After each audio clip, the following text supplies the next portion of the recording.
Baik, terima kasih pemirsa, masih di Damai Indonesiaku dengan tema kita yang sangat menarik sekali, yaitu guru dibenci atau disayang. Sebetulnya kalau kita melihat arti guru itu digugu dan ditiru ya Ustadz ya sebetulnya ya.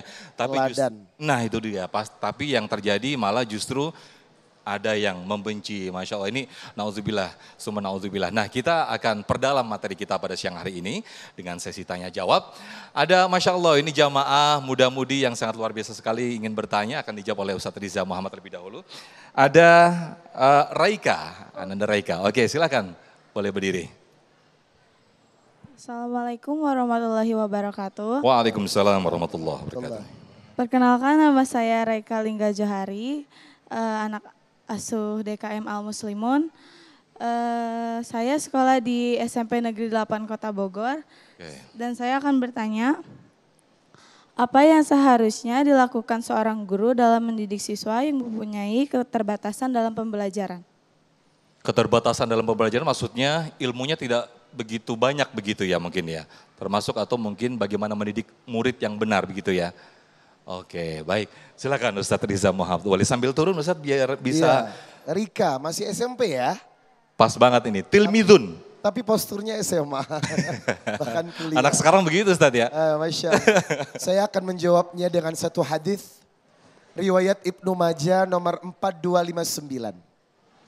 Bagaimana tabiat seseorang, lebih-lebih seorang guru dalam menghadapi muridnya yang memiliki keterbatasan. Salah satunya mungkin EQ-nya agak rendah. Maka ada ini Umar an-Nauhuqal. Dari Ibnu Umar. Ja'a rajulun minal ansar. Fasallama ala nabi. Datanglah seseorang dari kalangan ansar, anak muda. Kemudian bertanya kepada Rasulullah. Ya Rasulullah, ayyul mu'minina afdal. Siapakah mukmin yang paling utama dan dicintai? Nabi berkata, qala ahsanuhum khuluqan. Yang paling dicintai Allah adalah yang paling baik akhlaknya. Nah, sebagai seorang guru, tugasnya bukan cuma mengajar. Tapi memahami, mencintai, mengerti, mengayomi. Bahkan harus punya tabiat sabar. Kalau tidak punya tabiat sabar, jangan coba-coba jadi guru.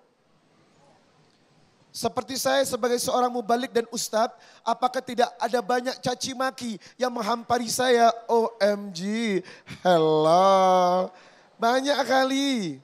Kayak tadi, saya lagi dielap sama istri saya. Cici. Artinya harus siap secara mental. Seorang guru potensi pertama adalah akhlak. Dan yang harus dilakukan adalah bagaimana dia bisa memahami siswanya. Bukan cuma sekedar menyampaikan ilmunya, tapi betul-betul mencintainya, mengayominya, mendidiknya, bahkan simpan di dalam hatinya sebagai seorang yang akan kita didik.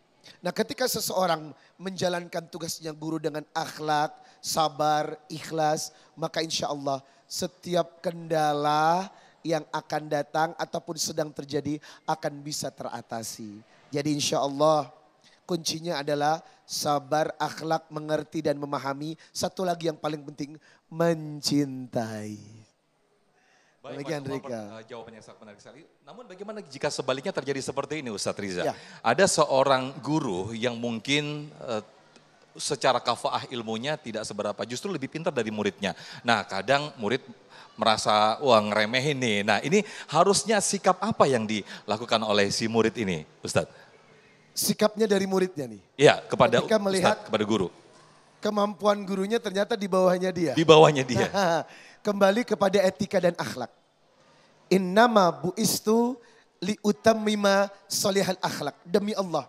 Agama ini kalau cuma ilmu yang disampaikan tanpa attitude, tanpa akhlak, hancur agama ini. Sepandai-pandainya Anda, sehebat-hebatnya Anda, secara kapasitas memiliki ilmu yang cukup, tetapi akhlaknya jongkok, tidak menghargai, tidak menghormati, maka demi Allah siapapun itu tidak akan simpati kepada kita. Ibu, udah tahu mungkin gurunya baru jadi guru, ilmunya nggak terlalu banyak. Siswanya lebih pintar. Maka ingat etika dan adabnya. Walaupun Anda lebih paham dari guru Anda, tetaplah menjadi siswa yang seolah-olah bodoh dan tidak mengetahui. Karena ini bagian dari etika, adab dan akhlak. Baik, Masya Allah. Terima kasih Ustadz Riza Muhammad, boleh bisa kembali duduk kembali. Nah, sekarang giliran Ustadz Ahmad Khan yang akan menjawab pertanyaan berikut dari Ananda Wafi. Silakan Ananda Wafi, boleh berdiri, Masya Allah. Ini santri ini sepertinya Ustadz. Silakan Wafi. Yes. Assalamualaikum warahmatullahi wabarakatuh. Waalaikumsalam warahmatullahi wabarakatuh. Sebelumnya mohon izin Ustadz, perkenalkan nama saya Wafi Gani Purardian dari SMP Negeri 20 Kota Bogor. Pertanyaan saya adalah bagaimana caranya menyikapi guru yang sentimen kepada anak didiknya seakan-akan gurunya membenci kepada anak didiknya. Terima kasih. Baik, Assalamualaikum warahmatullahi wabarakatuh. Waalaikumsalam. Ini yang sentimen gurunya atau muridnya nih jangan-jangan. Silakan Ustadz Ahmad Khan. Jamaah yang dirahmati oleh Allah Subhanahu wa taala, ketika seorang guru dia sentimen kepada muridnya, maka seorang murid itu layaknya dia harus selalu beradab kepada gurunya. Kenapa saya katakan begini? Karena Al-Imam Ali Al-Wafa rahimahullah taala, beliau mengatakan al-muridu shadiq amama syaikhihi kal mayyit amama mughassilihi.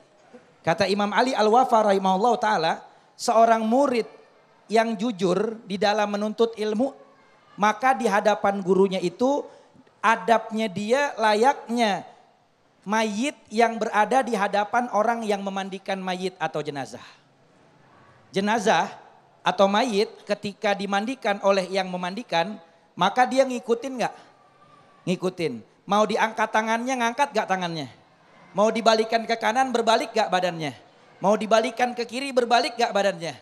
Ini adabnya seorang murid di hadapan gurunya.